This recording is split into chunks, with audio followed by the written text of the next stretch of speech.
From Tokyo, Japan and New Plymouth, New Zealand, this is Down to Business English with your hosts, Skip Montreux and Samantha Vega.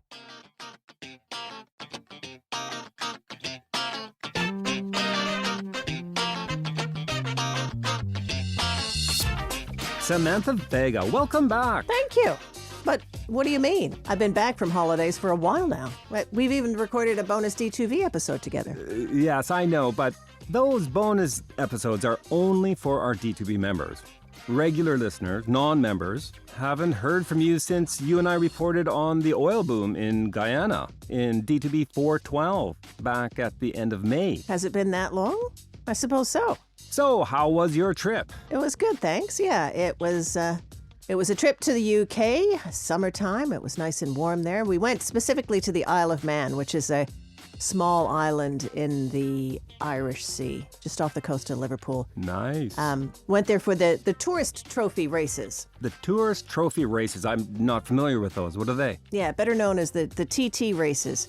So it's the oldest road race in the world. 1907 it was started? Car race? No, motorbike race. Oh. But the island is known as the road racing capital of the world because of all of its dangerous and thrilling motorsport history. But the TT race specifically is a motorbike race that takes place over 37 miles or something, almost 38 miles. So the entire island over an entire week period. So it's been going for a number of years and gaining some recognition this year because they're going to film a movie about it. And they had some of the stars were there while we were there as well. Oh, yeah. Channing Tatum and Brad Pitt, who were also there. And who else was there as well? Keanu Reeves was also hanging out. So it's gaining a new surge popularity, especially when it comes to Hollywood. Celebrity status. So these are the type of motorcycles, that are streamlined, and the riders have to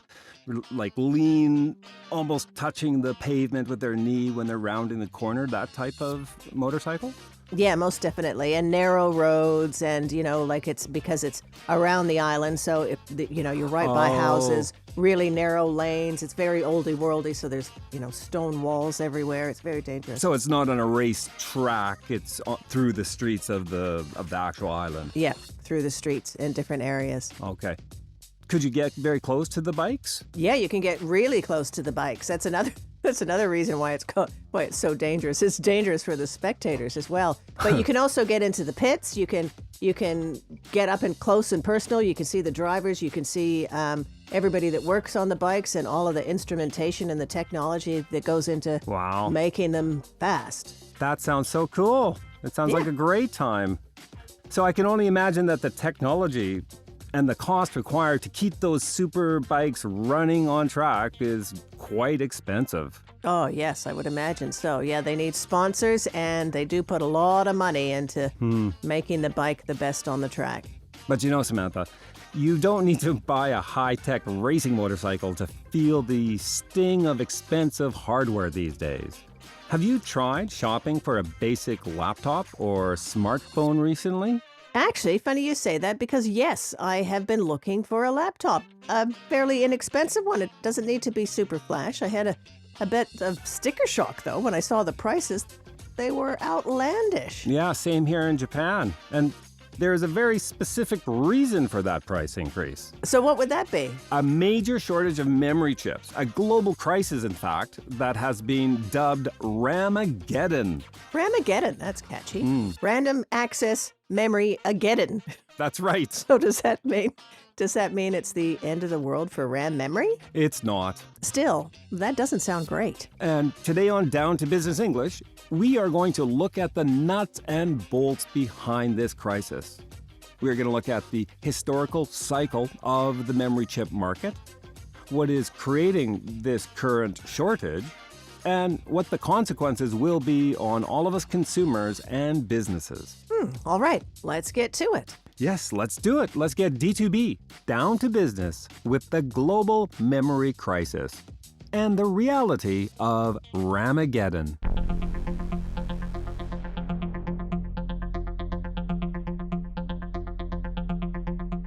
So I'm a little worried about this report, that it's going to get quite technical for our listeners. And the main reason why I say that is because I'm not very tech savvy. So when you say we're facing a global memory crisis, what exactly do you mean by that? What do you mean by memory? I think that's a great place to start. It's important to understand the three types of memory involved in technology. So one type is RAM memory, or random access memory. And this is the memory that you need, or your computer needs, when you are operating a piece of software. For example, when you're working on an Excel spreadsheet and entering all the numbers and putting your functions in, it's RAM memory that is doing all of that computer magic. But when you turn your computer off, that RAM memory disappears. So it's only happening when you're using the software. You need a place to store your work, and that's where flash memory comes in. Flash memory is the storage space on your computer or your smartphone that when you're not working in a piece of software, your data is stored. Okay. So RAM helps you operate the software. It makes your computer programs work. But when you turn your computer off, it disappears. But flash is storage, like a filing cabinet or a desk drawer. That's it's right. where you store your papers in and store your stuff in, and it's there the next time when you want to take a look at it. That's exactly right. Now, there is a third type, and this is HBM, or high bandwidth memory. And high bandwidth memory, it's basically RAM, but it's a much more efficient RAM, and the chips are layered on top of each other in a stack. And HBM is very important for operating large language models. It's basically the backbone of AI. Okay. So HBM is like souped up RAM. That's right. It's bigger, stronger, smarter, and you need it for AI to exist. That's right. And the big players in the memory making or the chip making industry there's Samsung and SK Hynix out of South Korea, Micron Technologies and Western Digital out of the US, and Kioxia out of Japan. Okay, so they all produce RAM and flash and HBM? No, HBM is a very exclusive club. Out of all those manufacturers, only Samsung, SK Hynix, and Micron produce HBM. Oh, okay, so only a few, not too many players in the playground. But there are a lot of chip makers. You mentioned more chip makers there, and only a few making HBM. So why is there a shortage? Well, two reasons. One reason is that HBM requires what they call the 3-to-1 wafer displacement ratio. I know that's a little technical, but what that basically means is that for every one wafer of memory chips of HBM memory, it displaces 3 wafers of RAM memory.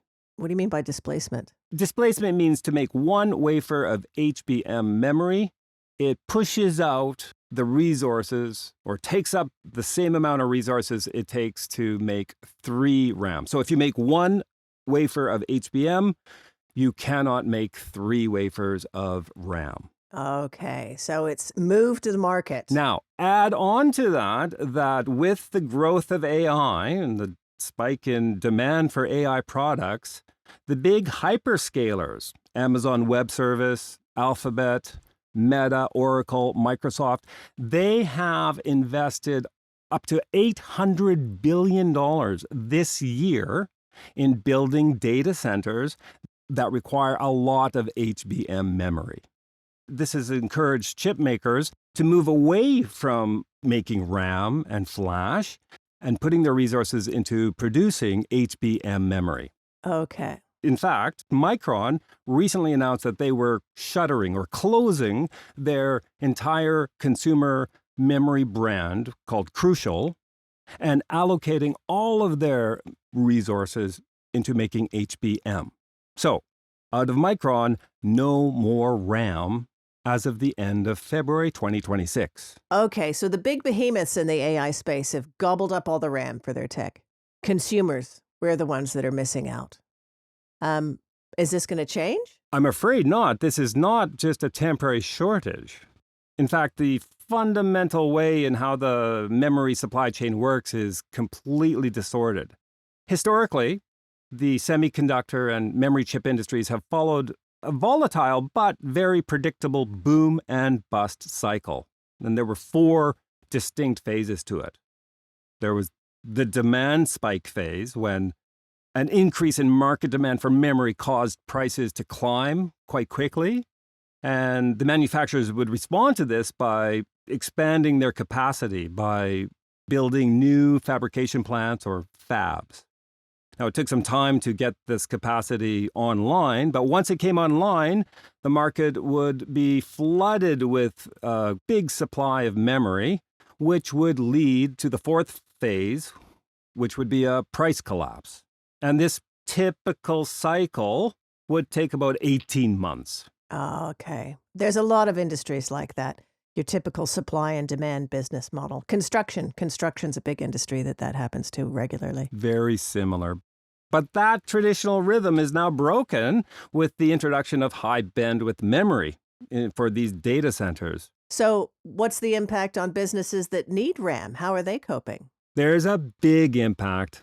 Obviously, the price of RAM is increasing. Earlier this year, RAM contract prices between the chip maker and the electronics maker who need them increased an unprecedented 90 to 95% for RAM, while flash memory prices jumped 75%. All right, so that explains why my laptop shop the other week was a fail. They were all too expensive, and that's the reason why. On top of that, the procurement model is broken. In the past, manufacturers could expect a 40-week delivery lead time. Well, that is now extended to over 58 weeks. Wow, 58 weeks. It's taking them almost 3 years to get their order shipped? That's not sustainable. Not only do they have to wait 3 years, they have to pay up front 100% for their order while they wait. Okay, so bad news for the manufacturers all around. The manufacturers of consumer tech. I guess the chip makers must be profiting from this, though. There has been a staggering profit increase for makers of RAM and flash memory products.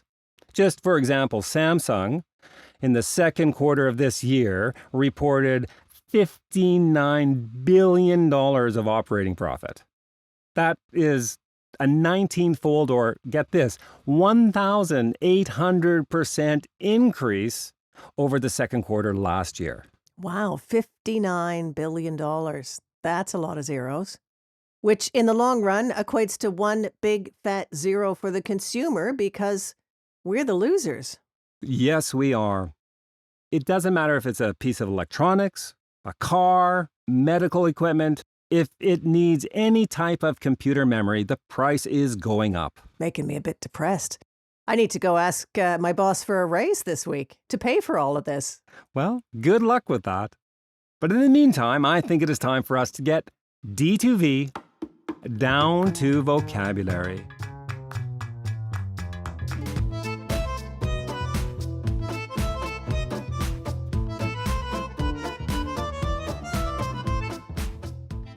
The first item on today's D2V list is the adjective outlandish. When you say something is outlandish, you are saying it is extremely unusual, unreasonable, or difficult to believe. And it is a fairly strong word. We might use it to describe an extreme idea, an unbelievable claim, or even someone's unusual or strange behavior. The word suggests that something is so extreme that it surprises or shocks you. And that's how I used it in today's introduction. You did. Samantha said that she had been looking for a fairly inexpensive laptop. But when she saw the prices, she said that they were outlandish. In other words, the prices were much higher than she had expected. They were. They seemed completely unreasonable, especially because I was only looking for a basic laptop. Can you put outlandish into a business context? Sure. We can use outlandish in a business when a proposal or a demand or even a price seems completely unrealistic. Imagine that a manufacturer asks a logistics company to reduce its delivery times by half, provide weekend service, and cut its prices by 30% at the same time. That would certainly be difficult for the logistics company to accept. Exactly. The sales director might say, "Those demands are outlandish. They want faster service at a lower price? There is no way we can accept them." So the demands were not just challenging. They were so extreme that the company could not realistically agree to them. Precisely. What's our next word? Next on today's D2V list is the adjective souped up. When something is souped up, it has been modified or improved so that it is more powerful, faster, or more advanced than the standard version. Souped up is often used to talk about cars or engines that have been given extra power. But it can also describe computers, equipment, software, or almost any product that has been upgraded. It can also be used as a phrasal verb. If you soup something up, you add features or make changes that improve its performance. And it usually suggests more than a small improvement. Something that has been souped up has been noticeably improved. And that's how I used the expression in today's report. Skip explained that high bandwidth memory, or HBM, is a more effective form of RAM. I responded by saying that HBM was like souped up RAM. In other words, HBM performs the same basic function as ordinary RAM, but it is faster, more powerful, and designed to handle much more demanding tasks. It is an upgraded form of memory that is powerful enough to support AI systems and large language models. Can you put souped up into a business context? Imagine that a manufacturer replaces its old QC system, that is, its quality control system, with one that uses high-resolution cameras, sensors, and AI to detect defects on the production line. So the new system can inspect products much faster and more accurately than the old one. Exactly. A manager might say, "We have souped up our quality control system with AI-powered inspection technology." That's a very good example. I actually have a student whose company has done just that. They added new technology that makes their quality control system much more accurate. There you go. What's our final item? The final item on today's D2V list is the adjective distorted. Another adjective? Yes, adjectives are such an important part of speech. They are. When something is distorted, it has been changed so that it no longer gives a true, accurate, or normal picture. You can talk about distorted information, distorted data, a distorted image, even someone's distorted understanding of a situation. In each case, something has happened to make it inaccurate or misleading. That's right, and the change does not always have to be intentional. An unusual event or a particular set of circumstances can distort the normal picture or situation. And that's how you use the word in today's report. It is. I said that the fundamental way the computer memory supply chain works has become completely distorted. In other words, the market was no longer operating according to its usual pattern. The growing demand for HBM had changed how chip makers used their resources, which reduced the supply of ordinary RAM and flash memory. The traditional boom and bust cycle had been disrupted. So, businesses could no longer rely on the memory market behaving in the way it had in the past. Samantha, can you put distorted into a business context? I can. Imagine that a software company receives an unusually large order at the end of the year. That single order causes its quarterly sales figures to look much stronger than usual. So the sales data is accurate, but it does not represent the company's normal sales performance. Precisely. A financial analyst might look at that and say, the unusually large contract distorted the company's quarterly results, making its underlying growth appear stronger than it really was. So in this example, distorted means that the unusually large contracts change the overall sales picture and could give investors a misleading impression of the company's performance. That's right. In this example, I used distort in the verb form. The large contract distorted the results, and as a result, the overall picture became distorted. Perfect.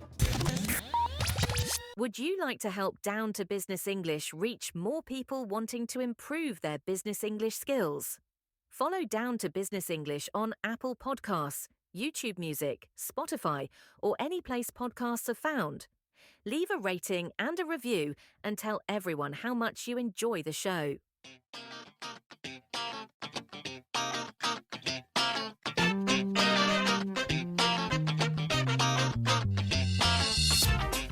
Thanks for that report on the global memory crisis, or RAMageddon, Skip. My pleasure, Samantha. You did a good job of breaking down what could have been a very technical topic. This issue really shows how the growth of AI is changing the technology industry landscape. It really is. And what surprised me most was that this is not just a short-term shortage. The entire memory market seems to be changing. It is. The traditional cycle has been distorted, and companies that depend on RAM and flash memory may be dealing with higher prices and longer delivery times for quite a while. Which means my search for an inexpensive laptop may not get any easier. I'm afraid not. D2B members and Apple Podcast subscribers, the bonus Down to Vocabulary episode for today's report will be coming out very soon. In that bonus episode, we will take a closer look at 6 more useful words and expressions from today's story.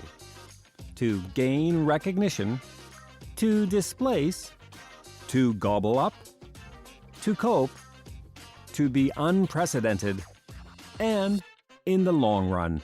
That's a very useful list of words, especially for talking about market changes, competition, and the impact of new technology. If you are already a D2B member, don't forget to copy your members-only podcast feed URL from your account page on the D2B website and paste it into your preferred podcast app. Once you do that, the bonus D2V episodes will appear in your feed as soon as they are released.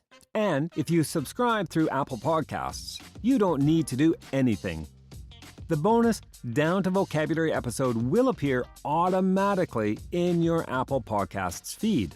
And if you are not yet a D2B member or an Apple Podcast subscriber, but you do find these episodes useful, please consider supporting Down to Business English.